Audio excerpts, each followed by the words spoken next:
Welcome back to AI Paper Podcasts. Great to be here. Today, we're digging into a paper that hits right where it hurts for a lot of AI research. The massive cost of pre-training large language models. Yeah, those compute bills are no joke. Exactly. So we're talking optimizers, and there's this new study out of Stanford, provocatively titled, Fantastic Pre-Training Optimizers and Where to Find Them. And honestly, it's got some findings that might make you rethink your whole setup. Indeed. It really takes aim at a long-standing situation. For ages, AdamW has been the default, the workhorse. Right. Even though we've seen a whole wave of newer optimizers claiming these really significant speedups, sometimes 1.4x, even up to 2x faster. Big claims. Big claims. But this paper argues pretty convincingly that methodological shortcuts, particularly in how they were evaluated, have really inflated those numbers. Okay, let's just jump right into that because it's pretty central. The Stanford team did this incredibly systematic study, really rigorous. They did. And after all that careful tuning, what they found is, well, it's striking. The actual speedups from these newer optimizers, much, much more modest. They rarely got past 1.4x. Right, a far cry from 2x. And here's the real kicker, especially if you're working with bigger models. That speedup, even the modest 1.4x, it decreases, sometimes dramatically, as the model size grows. Yeah, that's a huge point. They found it fell to just like 1.1x for a 1.2 billion parameter model. That's barely moving the needle at that scale. Oh, it really isn't. And what's fascinating, too, is that even the optimizers specifically designed to be smarter, like the matrix-based ones, muon and SOAP. Yeah, they're supposed to leverage the model structure, right? Exactly. They do show an advantage for smaller models, definitely. But even their edge just fades away at those larger scales and, interestingly, in higher data regimes.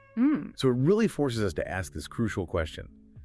How much faster are these new contenders really when you put them on a truly level playing field against a properly tuned AdamW? That's the core mystery, isn't it? And it's a question with huge implications because, let's face it, pre-training is the computational monster in LLM development. Absolutely dominates the cost. Yeah. Over 95% for models like DeepSeek V3, reportedly. And AdamW has been king of that hill for so long. The undisputed champ. Yeah.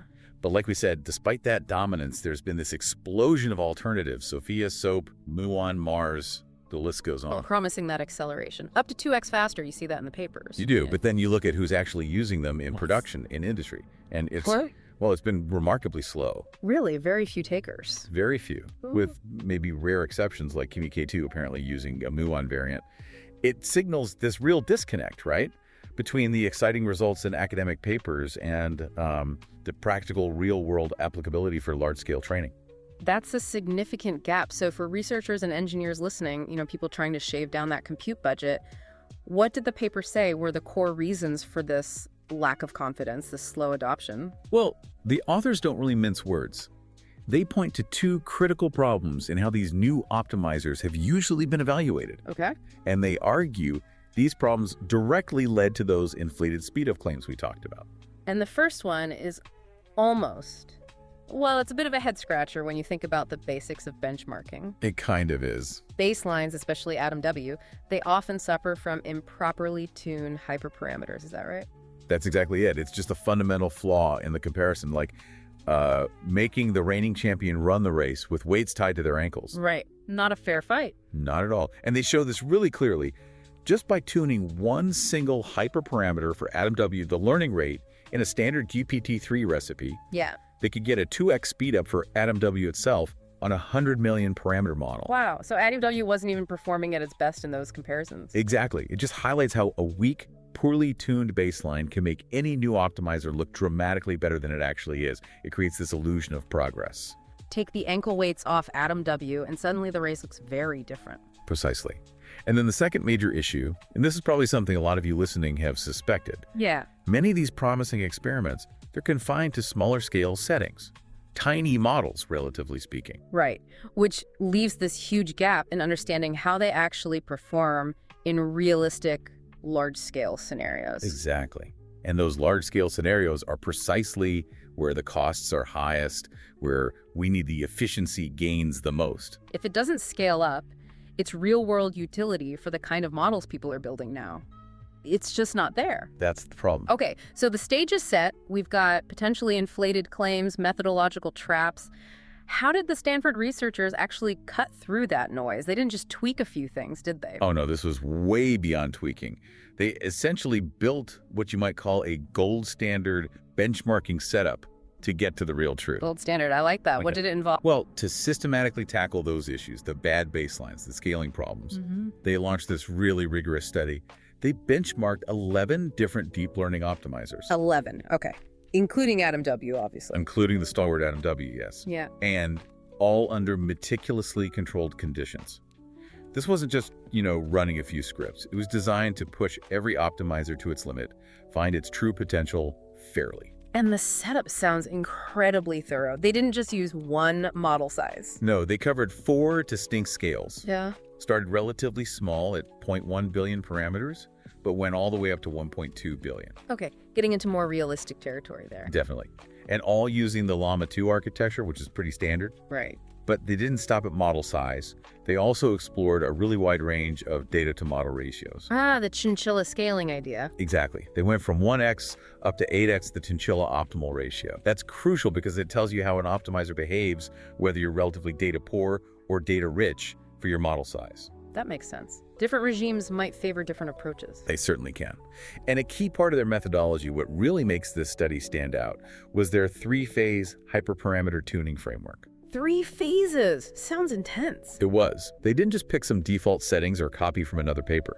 Phase 1 was exhaustive tuning, like fine-grained sweeps over hyperparameters for each optimizer, for each model size and data setting.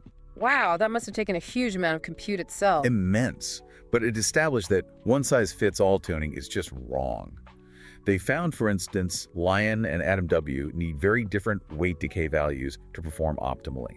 0.6 for Lion versus 0.1 for AdamW, you can't just swap them. Okay, so tune everything individually first. What's phase 2? Phase 2 was smart scaling. They figured out which hyperparameters actually needed retuning as you scale up the model or data, and focused effort there. Saved a lot of redundant work. Makes sense. And phase 3? Phase 3 was developing hyperparameter scaling laws.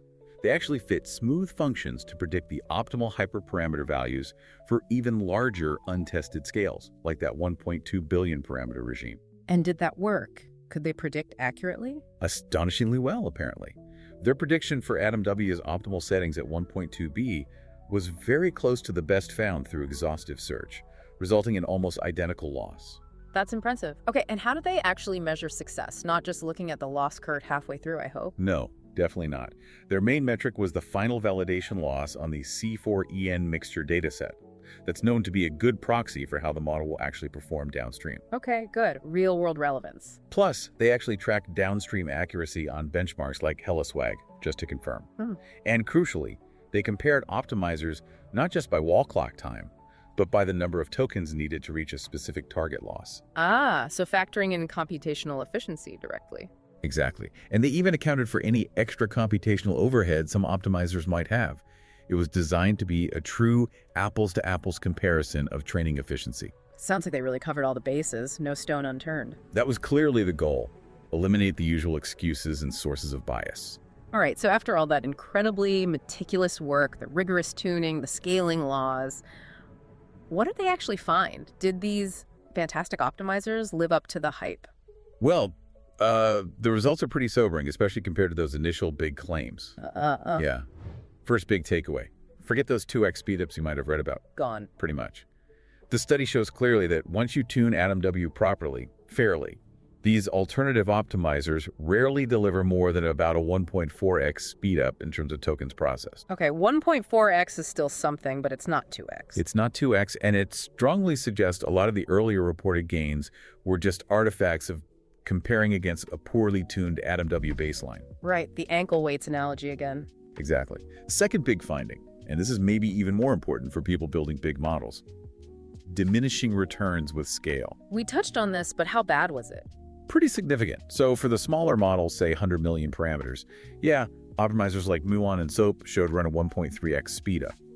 Respectable. Okay. But that advantage just shrinks as the models get bigger. By the time they got to 1.2 billion parameters, the speedup from the best alternative was only about 1.1x. Wow, 1.1x. That's almost negligible at that scale, considering the effort. It really makes you question the payoff. This inverse relationship between speedup and model scale is a critical finding. Definitely. What else stood out? Third, there's a consistent pattern with the type of optimizer.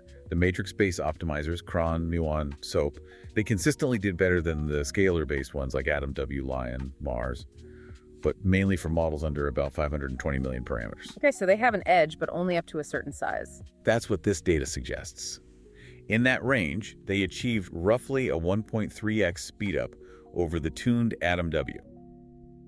The idea is they leverage the matrix structure of the network for better preconditioning. Smoother optimization path, potentially? That's the theory. But that advantage seemed to diminish at larger scales. Interesting. Anything else surprising? Yes, actually. The optimal choice of optimizer isn't fixed. It can actually shift depending on your data-to-model ratio. Ah, back to the chinchilla ratios. Exactly. So muon looked great in the 1x to 4x chinchilla optimal regime's typical data amounts. But when they push the data ratio higher to 8x or even 16x, yeah, cron and SOAP actually started to outperform muon. Really? So the best choice depends on your data budget. It seems so. That's a nuance that hadn't really been highlighted much before, but it could definitely influence your strategy. And they also had that point about not trusting early loss curves. Oh, absolutely. They stress that. Just because an optimizer shoots down the loss curve quickly at the start doesn't mean it's the best overall. Rankings can change later on. Completely flip. They showed examples where one optimizer looks like the winner early on, but due to learning rate decay dynamics or other factors, another one overtakes it much later. So you have to evaluate at the end of your training budget your final checkpoint. Essential. Yeah. Otherwise, you could make completely the wrong choice based on misleading early results. Got it. Any other interesting tidbits from the results? Yeah, a couple of things. They saw that variance reduction techniques, like you find in Nesterov, AdamW, give a small but consistent boost within that scalar optimizer family. Okay. And when you combine that idea with matrix-based updates like muon does, you can get even better efficiency. It sort of validates combining those principles. Synergy between different ideas. Seems like it. And also, the memory-efficient variants like Lion and AdamMini, they actually perform surprisingly well. They tracked AdamW very closely, sometimes even slightly better. Even with less memory usage. Yeah, which is pretty impressive. Shows you can be smart about reducing memory without necessarily sacrificing much performance, maybe even gaining a tiny bit. Okay, so pulling this all together, this deep dive really hammers home the value of doing benchmarking properly, rigorously. Immensely valuable. It's not just about finding the best optimizer, because maybe there isn't one single winner in all scenarios. Right. It's more about understanding how to compare them fairly, what factors matter, and being realistic about the gains. It feels like this study gives us much clearer picture of the actual state of things. I think so. Their systematic approach uncovered both these sort of universal principles, but also some surprising details about specific optimizers. And it all points towards needing more rigor, both when we design new optimizers and especially when we evaluate their claims. So what are some of those key takeaways for evaluation? Well, first, hyperparameter sensitivity is huge. They showed even a theoretically better optimizer can look worse if you don't tune it perfectly. Just being slightly off the ideal learning rate can mess things up. Easily. Enough to completely flip the rankings between optimizers. So just picking settings manually or from another paper, that's basically guaranteed to give you unreliable results. You need systematic tuning. Okay. Meticulous tuning is non-negotiable. What else? Second, fair comparisons are tricky. Just using the same learning rate or weight decay for AdamW and say cron doesn't make it fair. Because their optimal values are different. Exactly. Like we said, cron's optimal weight decay was around 0.5, way higher than AdamW's typical 0.1. If you don't account for that, cron won't perform at its best, and your comparison is flawed from the start. Right. You have to optimize each one individually for the specific task. Precisely. And third, they also noted some common phenomena. Things like how parameter norms behave with learning rate decay, or how gradient norms tend to increase during training, which sounds bad, but doesn't necessarily mean the loss is increasing. Interesting patterns that hold across different optimizers. Yeah. And what's really interesting is that unlike when you change model architectures where generalization can vary wildly, different optimizers, when properly tuned, seem to lead to pretty similar generalization behavior. The validation loss tends to track the training loss in a similar way across optimizers. So the optimization path might differ, but the final generalization is often comparable. That seems to be the trend they observed, which is quite intriguing. Okay, so let's bring it all home. What does this really mean for you, the listener, the AI researcher or ML engineer out there working on these models? What's the practical takeaway? I think the main message is exercise significant caution with grand claims about optimizer speedups. Be skeptical. Don't just jump on the latest 2x claim. Exactly. While new optimizers absolutely can offer benefits, the reality, as this paper shows, is often much more nuanced. We're talking modest gains, maybe. And crucially, those gains often shrink as your models get bigger, closer to production scale. That's the key limitation. So, rigorous hyperparameter tuning for your specific setup and evaluating at the end of training are just paramount, non-negotiable for making real comparisons. Without that, you might just be chasing ghosts, investing compute based on an illusion. Pretty much. You're not getting the full, unbiased picture. So this paper really provides a needed dose of reality, maybe, grounding the field a bit. I think that's a good way to put it. It shifts the focus away from chasing that elusive, maybe mythical 2x speedup. Right. And towards really understanding the subtle but important interplay between the optimizer's design, the model scale, the amount of data you have. It's less about finding a magic bullet, more about careful precision engineering. And connecting it to the bigger picture, the paper's own scaling laws had some pretty stark predictions, didn't they? They did. It highlights the importance of asking, does this claimed speedup actually hold as I scale up? Their prediction for a 7 billion parameter model using typical chinchilla data levels was that muon, which looked good at smaller scales, could actually end up giving you higher loss than a really well-tuned AdamW. Wow, so the advantage could actually invert at larger scales. That's the prediction. It really challenges the early optimism around some of these methods for frontier models. Okay, that definitely leaves us with something important to think about. A final provocative thought for you, the listener. With these diminishing returns that the paper observed so clearly, are we maybe hitting some fundamental limits? Limits in how much improvement we can get from these general-purpose, gradient-based optimizers, especially for the really big frontier models. Yeah. And if so, what kind of novel approaches might be needed? Are there completely different ways to think about optimization that could ensure efficiency doesn't plateau or even decrease as our models inevitably keep scaling beyond the 1.2 billion parameters studied here? That's a huge open question for the field. Where does the next leap in training efficiency come from, if not from tweaking AdamW-like optimizers? Definitely something to ponder. Thanks for tuning in to AI Paper Podcasts. Hope this was useful. We really hope this deep dive helps you make more informed, more effective decisions in your own LLM pre-training work.